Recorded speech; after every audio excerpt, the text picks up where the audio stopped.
अगर आप सही विश्वास करते हो, उसका प्रगटीकरण यह है कि आप विश्राम में प्रवेश कर जाओगे। सो क्या है, कई लोगों को सिखाया जाता है, अब तुम्हारे बाप ने जो पाप किया, उस आपके दादा ने, आपके परदादा ने, उसके दादा ने, उसके बाप ने, अब आप सबका पश्चाताप करो। भैया मुझे क्या पता मेरे परदादा ने क्या किया?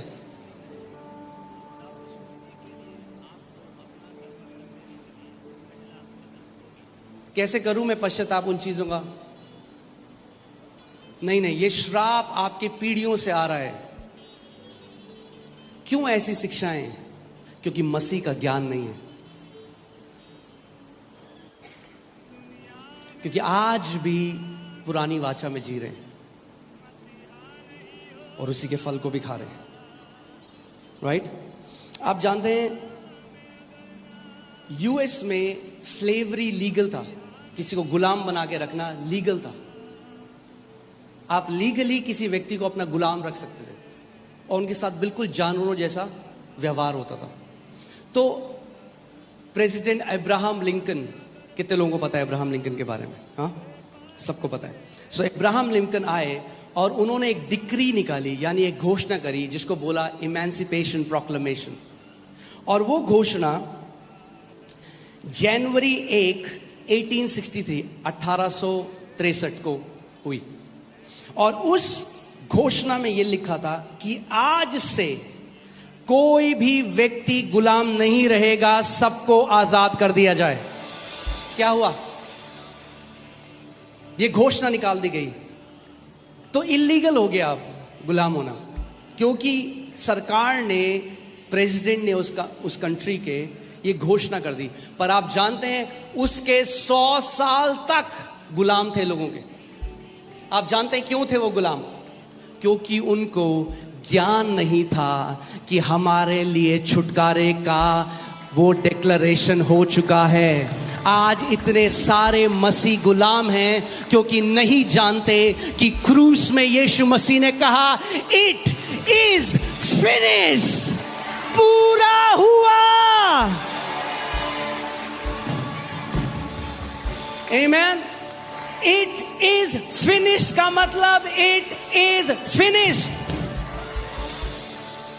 हालेलुया।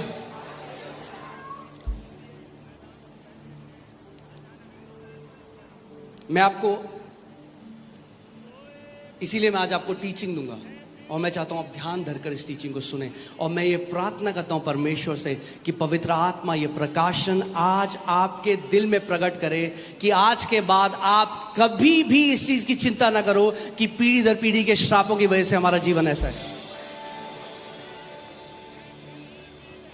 आमीन। कई लोगों को लग रहा है ये क्या हो गया, हम तो इसलिए आए थे कि हमारे पीढ़ी दर पीढ़ी के श्राप तोड़ेंगे। आज टूटेंगे पीढ़ी दर पीढ़ी के श्राप, मगर प्रकाशन के द्वारा, वचन के प्रकाशन के द्वारा आज आप छुटकारा पाएंगे। आमीन। हालेलुया। क्योंकि पुराने नियम में ही मैं आपको एक बात बता देता हूं। नंबर्स, अब क्या हुआ, मोआब का एक राजा था बलाक। बलाक ने क्या किया, एक प्रॉफिट को बुलाया, परमेश्वर के एक भविष्यवक्ता, एक नबी को बुलाया जिसका नाम था बलाम। और बलाम को क्या किया, पैसे दिए और बोला इजराइलियों को श्राप दे।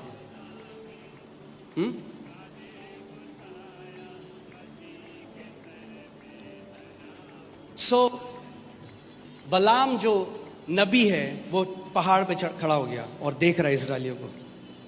अब पैसे ले लिए तो श्राप देना है, तो मुंह खोला श्राप देने के लिए, मगर आशीषें निकलने लग गई।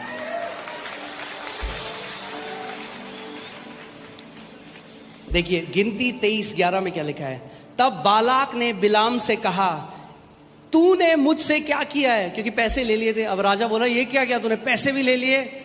मैंने तुझे अपने शत्रुओं को श्राप देने को बुलाया था, परंतु तूने उन्हें आशीष ही आशीष दी है। बुलाया किसके लिए था? श्राप देने के लिए। मगर क्या निकला उसके मुंह से? क्यों? Because how can you curse someone whom God has blessed. अगर परमेश्वर ने हमें आशीष दी है, कोई हमें श्राप नहीं दे सकता। आमेन, हालेलुया। फिर आपको एक कहानी बताऊंगा।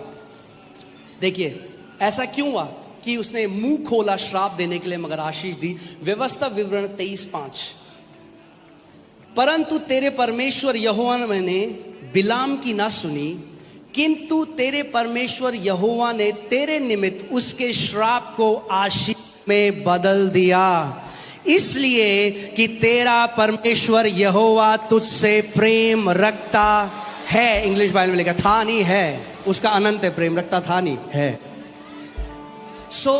जो ये बलाम है, जो प्रॉफिट परमेश्वर का, वो आज उन परमेश्वर के दासों को दर्शाता है जो आज भी लोगों को श्राप देते हैं। मेरी कलीसिया छोड़ी तो श्राप आएगा,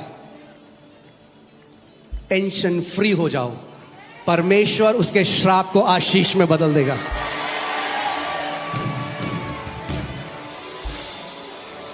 आमेन। आप परिवार हो मगर याद रखना, जिस दिन मन करे दरवाजा खुला है और आपको आशीष देकर हम रिलीज करेंगे। मिनिस्ट्री मैनिपुलेशन से नहीं हो सकती। दुख की बात यह है कि आज भी बहुत बलाम है जो लोगों को डराते हैं, अगर मेरी कलीसिया छोड़ी तो श्राप आ जाएगा, कभी फलोगे फूलोगे नहीं, कभी तुम्हारे साथ अच्छा नहीं होगा। मैं कह रहा हूं आज निश्चिंत हो जाओ, तुम्हारा परमेश्वर यहोवा उनके श्रापों को आशीष में बदल देगा, क्योंकि वो तुमसे प्रेम करने वाला परमेश्वर है। आज के बाद किसी के श्राप से डरने की जरूरत नहीं है। मैंने कहा आज के बाद किसी के श्राप से डरने की जरूरत नहीं है।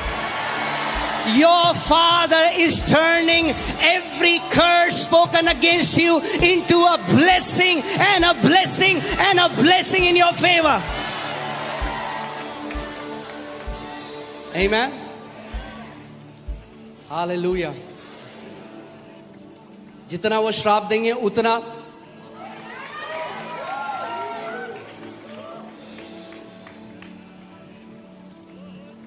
Amen.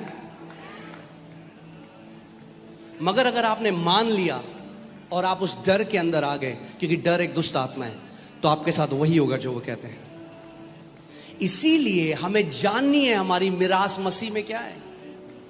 ऐसे एक परमेश्वर के दास के पास में गया, मैंने कहानी आपको पहले बताई है, कुछ नए लोग हैं, और परमेश्वर ने मुझे अफ्रीका जाने के लिए कहा था, बट उन्होंने भविष्यवाणी दी कि परमेश्वर नहीं चाहता कि तू जाए। और जब मैं घर में आया, इसीलिए बाइबल कहती है हर एक भविष्यवाणी को क्या करो, परखो, because some prophecies and some प्रोफेलाई।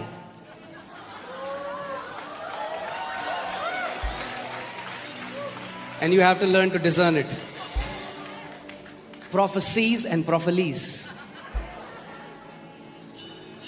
या सो मैं जब घर आया और मैंने परमेश्वर से कहा, मैंने कहा प्रभु मैंने नहीं कहा अफ्रीका जाने के लिए, आपने मुझे कहा,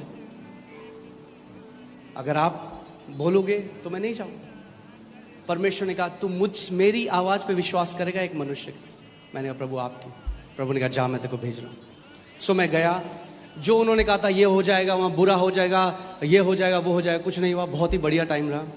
वापस आया, जब वापस आया तो मैं उनसे मिलने गया, वो बहुत नाराज थे। और जैसे ही मैं उनसे मिलने गया, उन्होंने कहा मैं देख रहा हूं कि तुम आईसीयू के बेड में हो और ट्यूब लगी है तुम्हारे पूरे शरीर के ऊपर। Now what is that? He is pronouncing a curse on me, क्योंकि curse is to speak negative with an ill intention. श्राप क्या है? कुछ गलत बोलना इस उम्मीद में कि आपके साथ गलत हो। अगर मैंने मसीह को नहीं जाना होता, अगर मैं उसके वचन में नहीं अड़िग होता, तो क्या होता? मैं डर जाता और मेरे साथ वैसा ही होता। मैंने कहा थैंक यू। हमें किसी परमेश्वर के व्यक्ति को कुछ बुरा नहीं बोलना। मैंने कहा धन्यवाद।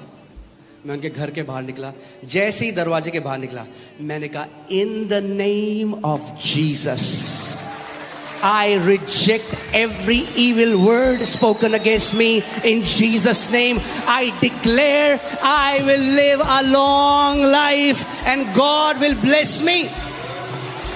Amen.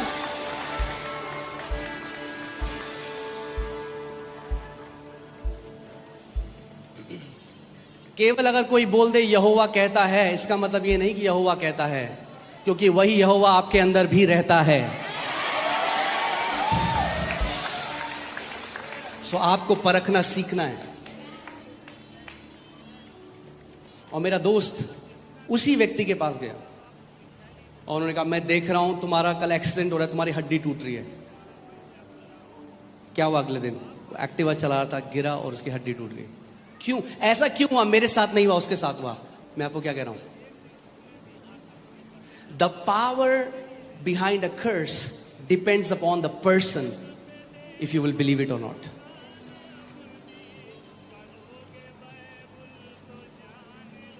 Amen? So, अब आपको एक ऐसी चीज बता रहा हूं जो ढक्कन खोलने वाली। तैयार हैं आप? Believing that you are under a generational curse brings you under a generational curse. ये मानना कि आप पीढ़ी दर पीढ़ी के श्राप के अधीन हो, वो मानना ऐसा आपको लेकर आता है श्राप के अधीन। क्यों? क्योंकि यीशु ने कहा, जैसा तेरा विश्वास है वैसा ही तेरे साथ होगा।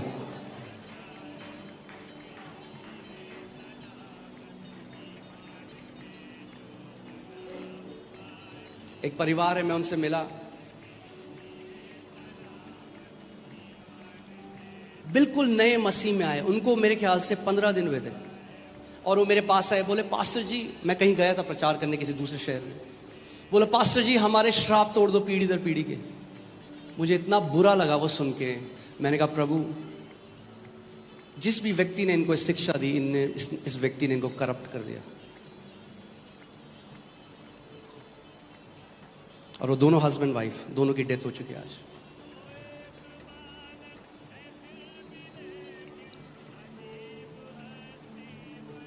आज भी हमें बहुत कमेंट आए, पास्टर जी हमारे जनरेशनल कर्स तोड़ दो। हाँ, आज टूटेंगे सारे जनरेशनल कर्स। और आज के बाद आपको टेंशन लेने की जरूरत नहीं है। मेरे पीछे बोलो, जनरेशनल कर्सेस बाय बाय। बोलो, पीढ़ी दर पीढ़ी के श्रापों bye bye. Amen, hallelujah. So, we need to change our thinking about generational curses. बहुत जरूरी है। मैंने आपको क्या बताया? जहां आपकी चेतना है वही आप एक्सपीरियंस करोगे। If you believe you're under a curse, you will experience curse. If you believe you're under a blessing, you will experience blessing. Amen? So, मसीह की देह में आज इतनी शिक्षाएं डर की वजह से दी जाती हैं। मुझे पता है ये मैसेज बहुत हेटफुल है कई लोगों के लिए, बिकॉज डिलीवरेंस मिनिस्ट्री में इसको टॉप में रखा जाता है। But we don't deliver people by breaking their curses, we deliver people by speaking the truth to them. सबसे बड़ा डिलीवरेंस, सबसे बड़ा छुटकारा है परमेश्वर के वचन का सत्य लोगों को बताना। सो अब जो व्यक्ति अमेरिका में आज भी गुलाम था, आप एक घर में के गुलाम था, उसकी क्या जरूरत थी? उसको सत्य सुने। आप उसके बाद बोलो, भाई तुझे अब गुलामी में जीने की जरूरत नहीं है, क्योंकि घोषणा हो चुकी है कि अब सब गुलाम आजाद कर दिए जा चुके हैं। उठ, अपना राइट का इस्तेमाल कर। बोल उस व्यक्ति को कि अब तू मुझे गुलाम नहीं बना सकता। ऐसे ही सारे मसीहों को आज खड़ा होना है, शैतान को बोलना है, शैतान मैंने सत्य जान लिया है, अब मैं तेरी गंदी डिसेप्शन में नहीं आने वाला। शैतान का सबसे बड़ा हथियार जो है वो है डिसेप्शन, झूठ। वो झूठ का पिता है। मैं आपको बता रहा हूं कितने मसीह लोग समय से पहले मर गए इस डॉक्ट्रिन की वजह से। और मैं आपको बताऊं कितने मेरे ऐसे दोस्त थे जो मिनिस्ट्री में आज, उन्होंने मुझसे टाई कट कर ली क्योंकि मैं इसको मानता हूं। वो बहुत स्ट्रांग है उस पर, तो उन्होंने, बोलते ना, कन्नी काट ली। मगर जब तक जिंदा रहूंगा सत्य में मिलावट तो नहीं आने दूंगा।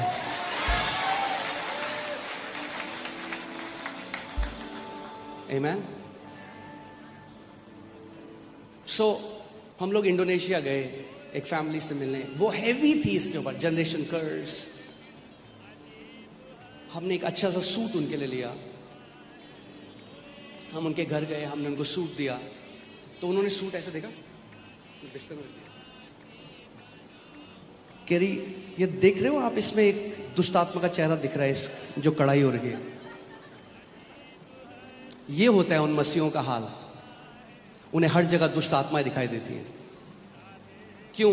क्योंकि दिमाग के अंदर इन टीचिंग्स ने करप्ट कर दिया उनके दिमाग को। Wrong teachings have robbed Christians. गलत शिक्षाओं ने मसीहों को, उनकी जो मिरास है वो चुरा ली है उनसे। हर जगह दुष्ट आत्माएं दिखाई देती हैं। अरे भैया, दुष्ट आत्माएं कितनी हैं? 1/3 स्वर्गदूत गिराए गए, यानी 2/3 हमारी तरफ हैं। ज्यादा स्वर्गदूत दिखने चाहिए या ज्यादा दुष्ट आत्माएं दिखनी चाहिए? स्वर्गदूत भी देखा करो कभी, क्यों दुष्ट आत्माएं देखते रहते हो हर समय? मैं अपने कमरे में कल रात प्रे कर रहा था, और जैसे मैं प्रे कर रहा था रात को, हमारे घर पे एक वो डस्टबिन है जो मोशन सेंसर है, अगर आप उसके पास जाओगे तो वो खुल जाएगा। तो वो बिल्कुल उतना दूर था जिधर वो स्पीकर रखा है, और मैं यहाँ पे था, और मैं टंग्स में प्रे कर रहा था, तब तक वो खुलने लगा, बंद होने लगा, खुलने लगा, बंद होने लगा। अब अगर मेरी चेतना के अंदर दुष्ट आत्मा है, मैं कहूँगा मम्मी। मैंने क्या किया? मैंने कहा हाँ हाँ मुझे पता है, मेरा स्वर्गदूत है वहां पे। भाई स्वर्गदूत क्यों नहीं कर सकते? ओह हमारा पंखा चलने लगा। स्वर्गदूत नहीं चला सकता आपका पंखा, दुष्ट आत्मा ही चलाएंगे। स्वर्गदूत कह रहे भाई मैं भी हूं, इस्तेमाल कर, मेरा वचन बोल। आज मैं चाहता हूं आपकी चेतना श्रापों से हटकर आशीषों की तरफ चली जाए। May the Lord turn your consciousness from curses to blessing, from death to life in Jesus' name. Amen. Hallelujah. बोलो I am blessed. Hallelujah. क्या आप कभी ये बोल सकते हो आज बहुत अच्छी सुबह और रात हो रही है? क्या आप ऐसा बोल सकते हो आज मैं बहुत भूखा हूं और बहुत पेट भरा है मेरा? आप ये बोल सकते हैं यहां पे बहुत उजाला है और बहुत अंधेरा है? I don't understand this. अगर मैं मसीह में आशीषित हूं, मैं आशीषित श्रापित तो नहीं हो सकता? आपका तो पता नहीं, मैं तो नहीं हो सकता। क्या आप हो सकते हो आशीषित श्रापित? Can you be blessed cursed? That's not possible. How can you be blessed cursed? When the curse is so powerless before a blessing, क्योंकि कर्स जाता है 4थी जनरेशन तक, ब्लेसिंग जाती है 1000 जनरेशन तक।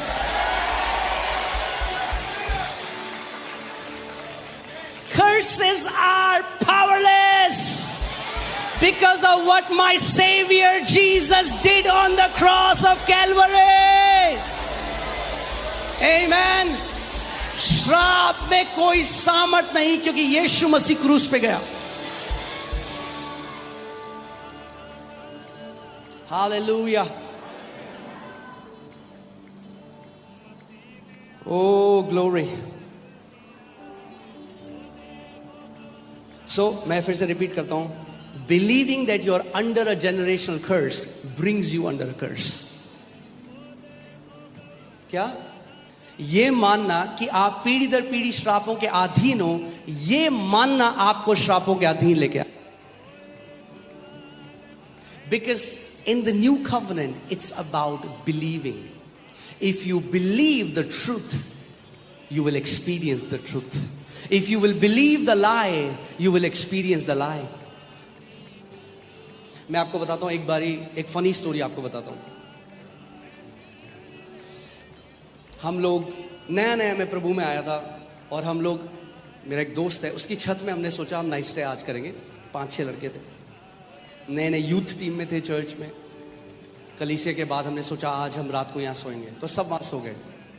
और मेरा एक कज़न है, उसका नाम रोहित है, और उसका एक दोस्त भी हमारे साथ आ गया।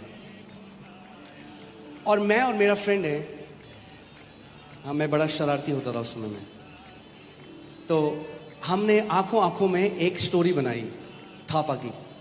वहाँ पे एक व्यक्ति था थापा जो सिक्योरिटी गार्ड का काम करता था और सच में जिसकी गर्दन काट दी थी और चोरों ने चोरी करी, उसकी गर्दन काट दी।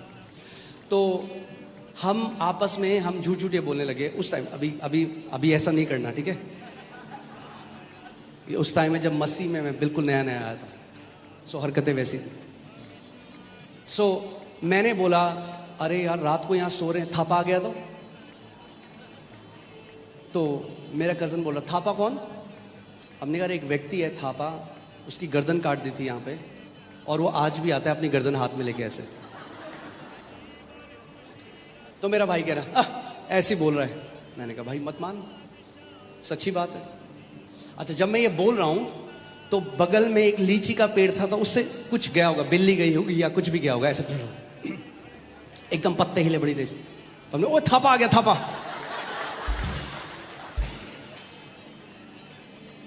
तो मेरा भाई कह अरे मजाक करो तो मजाक करो। मैं कह रहा भाई सच में मजाक नहीं कर रहे।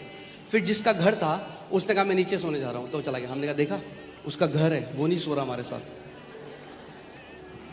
क्या गढ़ रहे हैं वो और मैं, क्या गढ़ रहे हैं? एक झूठ जिसमें कोई सच्चाई नहीं है। मगर क्या हुआ, हल्के हल्के जब हम बोलते रहे वो लोग कन्विंस हो गए, क्योंकि किसी बात को अगर आप बार बार सुनते रहोगे तो आप मान लोगे कि वो सत्य है।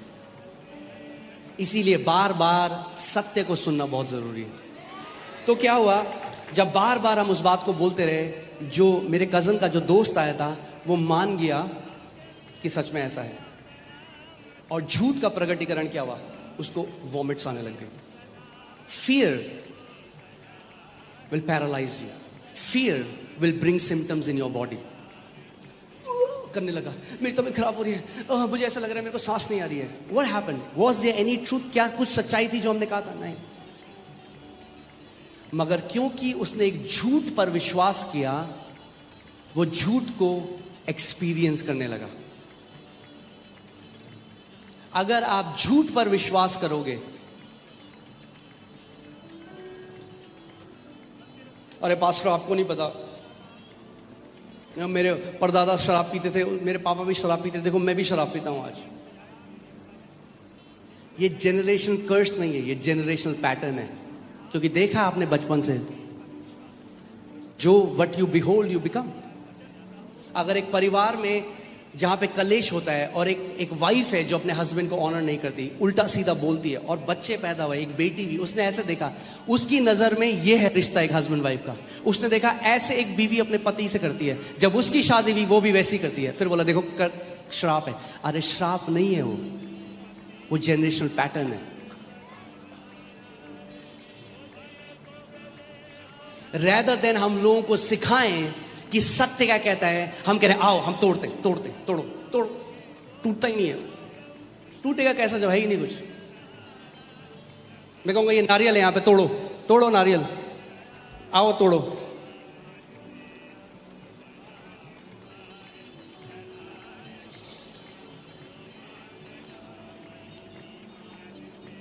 सो ये जो टीचिंग है, ये यीशु मसीह के समय में बहुत, ओल्ड टेस्टमेंट में तो बहुत ही पॉपुलर थी।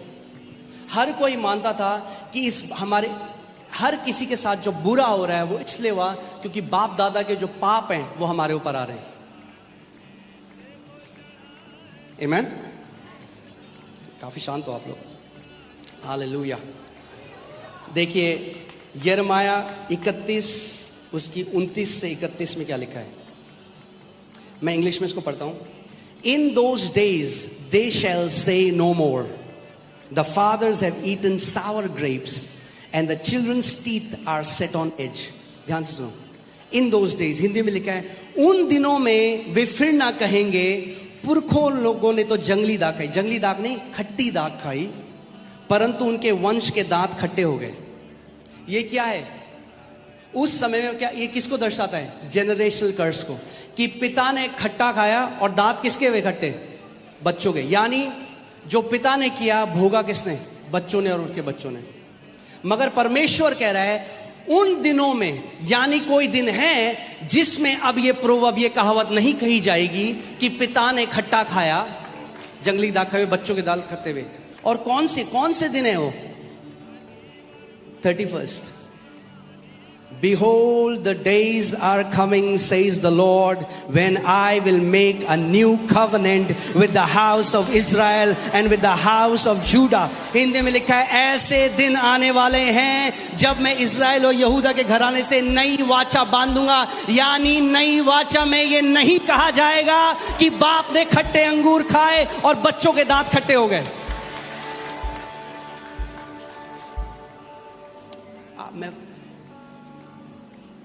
आप जानते हैं यीशु मसीह ने हमारे जनरेशनल कर्स भी अपने ऊपर लिए।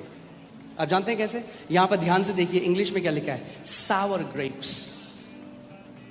आप जानते हैं सावर ग्रेप्स से क्या बनता है? सावर वाइन। और जब वो क्रूस में था तो उसको सावर वाइन दी गई। And he tasted the sour wine, he tasted the generational curses of every man alive on this earth. प्रभु यीशु मसीह ने जब उस खट्टी दाख रस को पिया, जब उसको टेस्ट किया, तो उसने क्या किया? उसने अपने ऊपर ले लिए और फिर क्या कहा? It is finished. हालेलुया।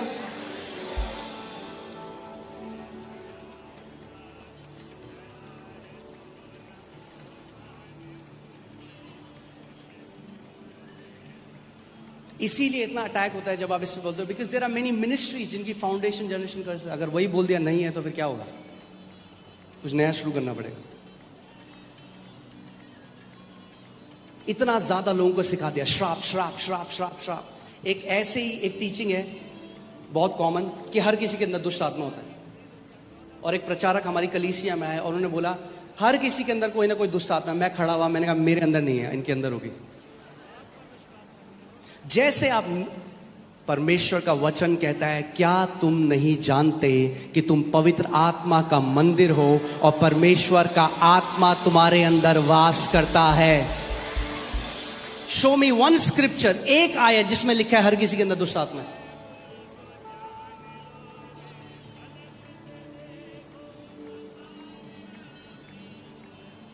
आपने देखा होगा यहां पे भी जब हम प्रेयर होती है, कोई दुष्ट आत्मा में चिल्ला रहा है, मैं रिब्यूक करता हूं, वो सेट फ्री हो जाता है। मगर जिंदगी भर के लिए सेट फ्री नहीं होगा। जिंदगी भर के लिए सेट फ्री तब होगा जब वापस आके वचन को सुनेगा और सत्य उसे हर एक बंधुआई से आजाद करेगा, वरना वापस वहीं चला जाएगा और दुष्ट आत्माएं वापस आ जाएंगी। और ये मैं उनकी बात कर रहा हूं जो मसीह में नहीं है।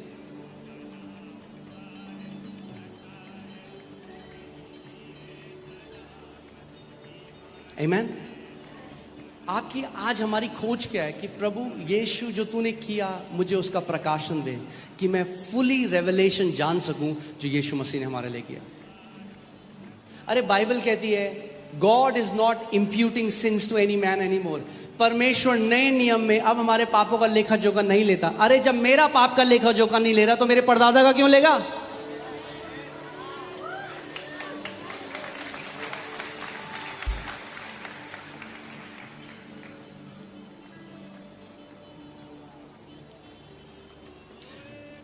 What they have is an experience. वो experience, अरे पर आप देखो एक परिवार था वहाँ पे, उनकी घर में शादियाँ नहीं टिकती, सबके साथ ऐसा होता है। Don't exalt the experience above the word of God.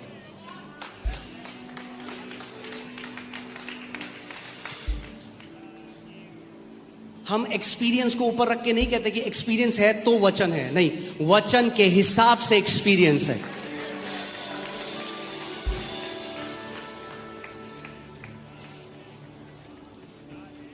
Amen? Hallelujah. बहुत एक्साइटेड हो आप आज? Praise God. So नए नियम में आपके दांत खट्टे नहीं होने वाले क्योंकि बाप खट्टे अंगूर खाए। नए नियम में प्रभु ने एक न्यू वाइन रखी है हमारे लिए।